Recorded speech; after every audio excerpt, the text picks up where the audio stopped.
Um, I wanna kind of get into this thing about the art of existence. Now, by art of existence, I heard this term somewhere. Um, by that I mean there's a way to live. There's a way to live, and there's a way not to live. There's going to be sufferings, and there's going to be pleasures in life. There's going to be all these things in life, and you need to not look at suffering in the worst way to where your life is meaningless. Not look at him to say that you've just been screwed. Not look at it in the way that you've been imposed on, or anything like that. Now, I want to think about suffering and look at you anti-nihilists and say, how can you say? I mean, who are you to say that the sufferings are meaningless? Because you keep saying that these sufferings are horrible and they're meaningless. There's no reason for them. Who are you to say that they are meaningless? Have you lived, for one? Have you lived your full life? Are you bigger than this tiny little being that you are? I'm a tiny little being compared to this whole world. I'm a tiny little being, as are you. So how can you say that those sufferings are meaningless? What do you know? Another thing. If you've had a lot of sufferings in your life, there's a different way to look at them.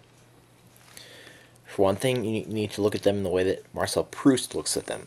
In his book, he talks about how during his times of happiness and pleasure, he learned nothing. But during his times of suffering, he learned a lot of things, and that therefore those times are very valuable to him. Look at your times of suffering and use those to your advantage. What mistakes did you make to cause those things? Don't make those mistakes again. What can you do to improve your life from now on? Do those things.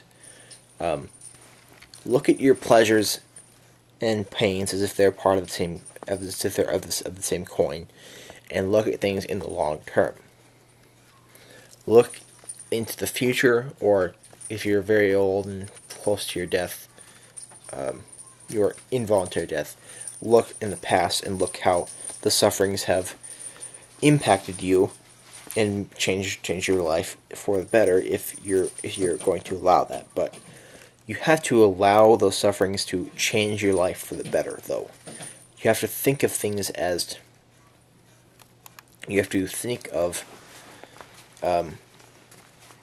things as Thich Nhat Han does, in the way that you need to appreciate things that aren't normally appreciated. Appreciate and become one with moments, even like when you're not really doing anything that's fun or anything. If you're washing the dishes, you need to wash the dishes, not to have clean dishes, and just get on with it, But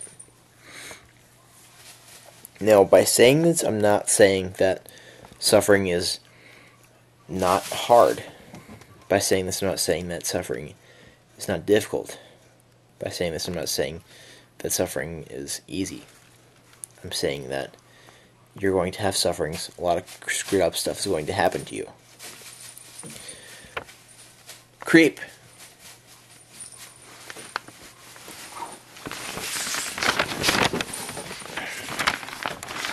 She's making noise. Okay. Anyway. I think I really think that it needs to be looked at in a different way.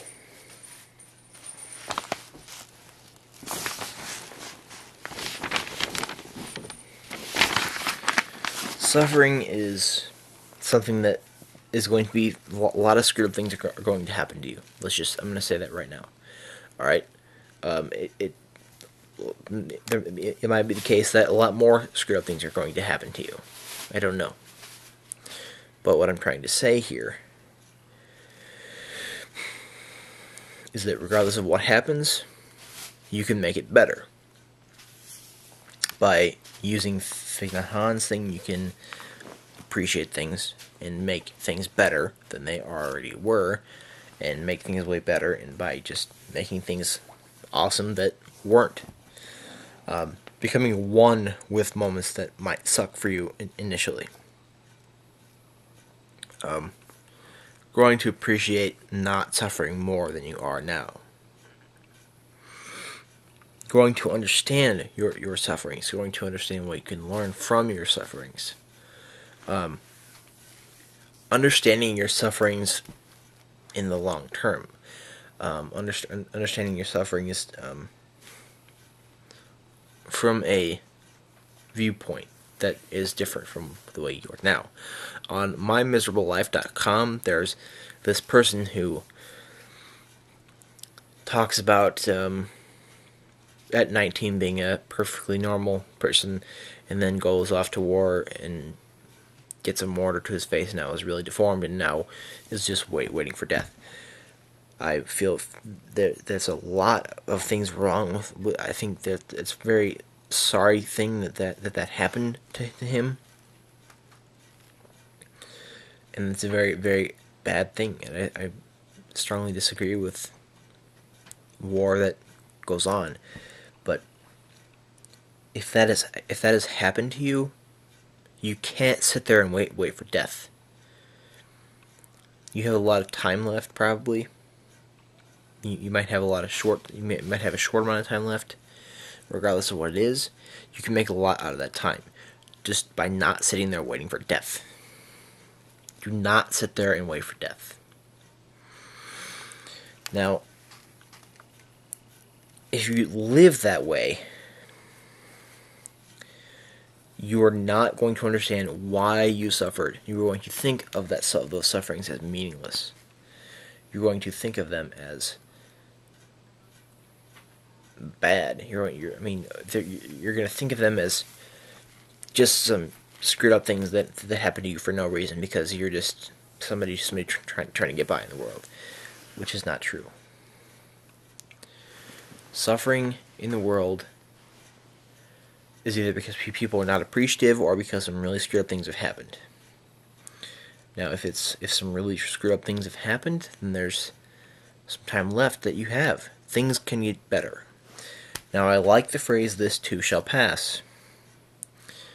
Whatever sufferings that you've gone through, it gets better. Now, I'm going to leave another link in the description to a person called StormGoesBOOM. She has a video talking about why suicide is not the answer. Now, my debate here is not really about suicide, but I really would like you to go watch that, because she's been through a lot. All right, her video touched me and it really inspired me. Because you can go from rock bottom in your life up to having a great life.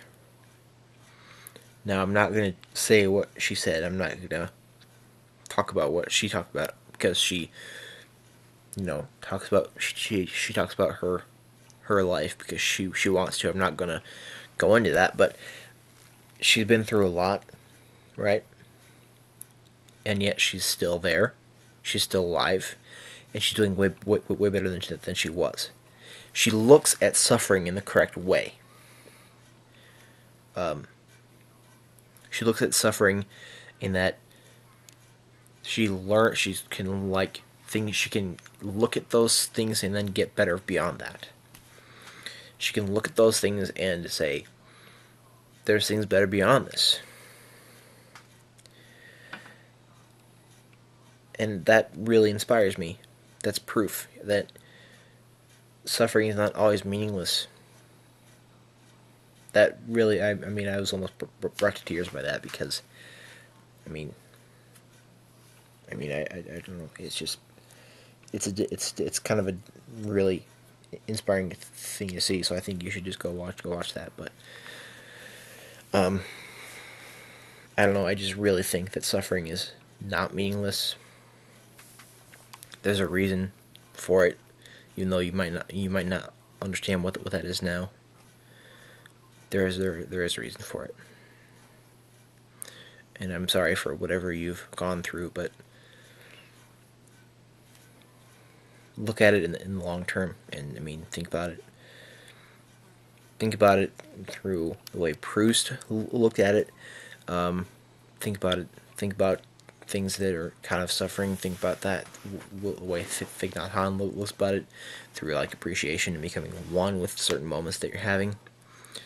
And just look at this as this too shall pass. If you keep thinking in that way, this too shall pass, then just think about how much better it can get from where you are now. It doesn't matter if you're rock bottom. It doesn't matter where you are, but it can get better. And the only way that you're going to understand that is because of your sufferings. I mean, rich people, I think, are going to think that it can get better, but they're not going to appreciate it. That's for sure. That's the difference. Anyway, I'm gonna end this video right now. I was talking about suffering here, but in the next video about the art of existence, I'm going to go into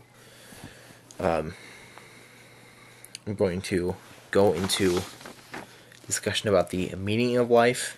I'm going to go into discussion about